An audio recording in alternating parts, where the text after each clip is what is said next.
Salut à tous, c'est Samy de gamertech.fr et on se retrouve aujourd'hui avec une nouvelle présentation d'une souris pour gamer. Il s'agit de la toute nouvelle Razer Diamondback, donc le retour d'une des plus célèbres souris du constructeur, puisque le premier modèle était disponible depuis 2004 et il s'agissait du premier modèle de souris pour gamer à disposer d'un capteur optique. Donc depuis le marché a pas mal évolué et la nouvelle version de la Diamondback arrive enfin avec bien évidemment le rétroéclairage chroma qui commence à s'aligner sur toute la gamme de Razer. Donc la boîte elle est là, une boîte plutôt classique avec la souris ici. On nous rappelle que c'est un design ambidextre, donc il peut être utilisé de la main gauche et de la main droite. On a maintenant un capteur laser à 16 000 dpi et bien évidemment la customisation chroma comme je vous l'ai expliqué juste avant. Donc tout ça c'est décrit un peu plus en détail sur les côtés et à l'arrière de la boîte. Et on peut ouvrir ici directement pour avoir un premier accès à la souris et avoir déjà une première idée de l'ergonomie de celle-ci. Donc ce qu'on va faire, c'est qu'on va ouvrir, voir un peu ce qu'il y a à l'intérieur de la boîte, outre la souris bien évidemment. Et puis ensuite on viendra sur la souris en elle-même, en détail, et puis je vous ferai un petit retour par rapport aux performances de celle-ci et à son confort. Allez, à tout de suite. Voilà, alors juste rapidement à l'intérieur de la boîte, donc on avait la souris qui est bien protégée ici par un petit moule en plastique. La souris en elle-même, elle est ici, elle est accompagnée des petits stickers habituels de chez Razer et d'un petit manuel d'utilisation rapide qui fait également office de livret de garantie. Donc voilà, pas plus que ça à l'intérieur de la souris, donc pas de gestion de poids sur cette nouvelle Razer Diamondback. Ce qu'on va faire, c'est qu'on va zoomer maintenant sur la souris en elle-même, vous présenter celle-ci en détail et ensuite les performances. Allez, tout de suite. Alors, la nouvelle Diamondback Chroma de Razer, d'un peu plus près, la voici. Donc, comme on peut le voir, c'est une souris qui est relativement longue, fine et plate en fait.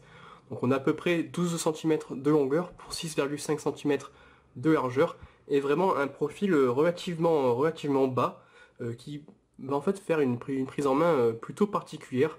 Donc, surtout en claw grip comme ça, mais qui peut être un peu fatigante à la longue. On peut utiliser également en palm grip, mais c'est plutôt conseillé de l'utiliser de cette façon-là. En co-grip, c'est surtout pensé pour ce maintien. Donc la souris en elle-même, elle va présenter deux boutons principaux sur sa partie avant ici. Donc comme on le voit, c'est un peu un design assez rétro. On va avoir des boutons qui sont bien séparés, qui vont arriver jusqu'à la moitié de la souris, avec une bonne délimitation entre les deux boutons. Ça change de ce qu'on voit un peu habituellement. On va avoir en fait les boutons qui vont être généralement construits en un seul bloc, pardon. Donc c'est des boutons qui sont plutôt réactifs. Le tout est recouvert d'un petit revêtement noir mat légèrement rugueux. Donc ça, niveau prise en main, c'est plutôt sympa. Au milieu, on va avoir une petite molette avec une première zone de rétroéclairage. Donc je vais zoomer juste un peu sur celle-ci. Voilà. Donc comme vous pouvez voir, la molette elle est crantée avec un petit revêtement ici en caoutchouc texturé. Je vous la fais défiler pour que vous puissiez un peu entendre le bruit. Les crans ils sont bien marqués, donc personnellement j'aime bien. Il y en a qui préfèrent des crans plutôt libres, ça c'est après au goût de chacun, mais moi comme ça je trouve que c'est plutôt pas mal. Le rétroéclairage il est bien brillant, il est bien évidemment personnalisable, on verra ça par la suite. La molette en elle-même elle est cliquable bien évidemment, mais on va pas avoir de défilement horizontal, ce sera seulement du défilement à la verticale. Devant, on a ici un câble, donc c'est un câble en tissu tressé, d'une longueur d'à peu près 2,10 m si je ne me trompe pas. Et on va avoir à l'arrière, ici une seconde zone de rétroéclairage avec le logo de Razer.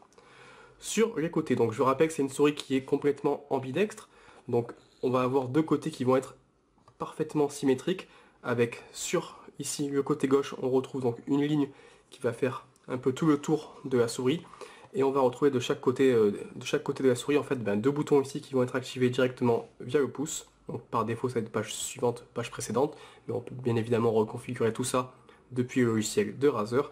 Et on va retrouver ici un petit grip en caoutchouc qui permet d'avoir un excellent maintien de la souris, notamment lorsqu'on va un peu la soulever comme ça. De toute façon avec l'utilisation claw grip, on va souvent déplacer la souris un peu de cette façon là, et donc ça permet un très bon maintien. Ces deux petits grips, hop, on a également de l'autre côté ici, je vous montre. Donc voilà, pareil, les deux boutons et le grip ici. Donc à l'utilisation, on va avoir en fait un total de 9 boutons qui vont être programmables. Par contre, il faut bien prendre en compte que si on est droitier, les deux boutons qui vont être placés du côté droit ici, ils sont difficilement utilisables. Si je dézoome un peu, pareil si on prend la souris de la main gauche, les boutons qui vont se trouver cette fois-ci du côté gauche vont pas être forcément très utilisables, on va pouvoir utiliser très facilement ces deux-là, mais les autres on va pouvoir les activer ici avec les phalanges, c'est pas vraiment pratique, et surtout moi je conseille plutôt de les désactiver, parce que quand on va soulever la souris, on arrive souvent à cliquer sur les boutons ici par mégarde, et finalement ben, ça fait des résultats qui ne sont pas forcément voulus durant le jeu. Si on retourne la souris, on a ici trois petits patins en téflon qui permettent d'avoir une glisse plutôt correcte. Donc deux sur l'avant, un sur l'arrière. Et au centre, on va retrouver un capteur 16 000 dpi. Oui, 16 000, donc c'est vraiment exagéré. Ça permet bah, d'avoir une réactivité parfaite, même sur des résolutions en 4K, sur du dual scan, il n'y a pas de souci. Mais c'est un peu vraiment de overkill, on va dire, hein, parce que franchement, il y a peu de joueurs qui vont dépasser les 5000 dpi, et encore la grande majorité des joueurs reste plutôt sur du 2000-2500 dpi. À la rigueur, certains joueurs pro vont vraiment arriver sur du 10 000 dpi, mais c'est vraiment très très rare. Pour les utilisateurs lambda, on va dire, vraiment c'est un capteur qui fonctionne parfaitement et qui est bien plus puissant que nécessaire, on va dire. Donc voilà, je vous remontre un peu la souris de part en part. Donc on a bien ici la troisième zone de rétroéclairage, donc c'est une ligne qui va faire tout le pourtour de la souris. Ce qu'on va faire maintenant, c'est que je vais passer rapidement sur le logiciel de Razer Synapse 2.0 pour vous montrer un peu les différentes fonctionnalités de celui-ci, même si on les a déjà vues sur d'autres produits de Razer, et vous montrer un peu les différents types de rétroéclairage qu'on peut maintenant affecter sur cette nouvelle Diamondback Chroma 2015. Allez, à tout de suite. Alors donc comme expliqué précédemment, la Razer Diamondback elle est compatible avec le logiciel Razer Synapse 2.0. Donc le logiciel on l'a déjà présenté sur d'autres produits, en vidéo également. Ce qu'on va faire c'est qu'on va quand même passer rapidement sur celle-ci. Donc une fois qu'on l'a téléchargé depuis le site de Razer, on va l'installer rapidement, mettre à jour, ça se fait plutôt intuitivement. Et on va arriver sur cette première fenêtre ici, sur un onglet souris. On va pouvoir personnaliser donc différents profils, donc des profils qui vont pouvoir être associés à un programme et qui vont se lancer automatiquement si vous lancez tel programme ou tel jeu par exemple. On va pouvoir modifier ici les différents boutons de la souris. On peut changer de vue ici pour accéder aux autres boutons. Donc par exemple, si on clique ici, on va avoir plusieurs listes ici avec des fonctions de clavier, etc., des fonctions de la souris. Bref, on a vraiment une liste plutôt complète qui permet d'assigner à peu près n'importe quelle fonctionnalité à n'importe quel bouton. Je ne vais pas forcément passer ici en détail. On a un second onglet ici, performance, qui va permettre de régler tout ce qui va être sensibilité. Donc on peut régler une sensibilité différente sur les axes X et Y, et on peut régler plusieurs niveaux de sensibilité, jusqu'à 5, donc de 2 à 5, sur lesquels on va pouvoir ensuite basculer à la volée directement depuis la souris si on attribue des boutons à ces actions, bien évidemment.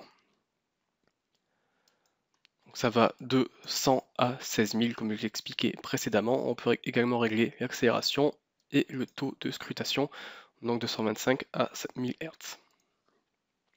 On a ici un troisième onglet éclairage qui va permettre de régler un peu tout le rétroéclairage de la souris. Donc on va avoir en fait des effets qui vont être directement proposés par Razer.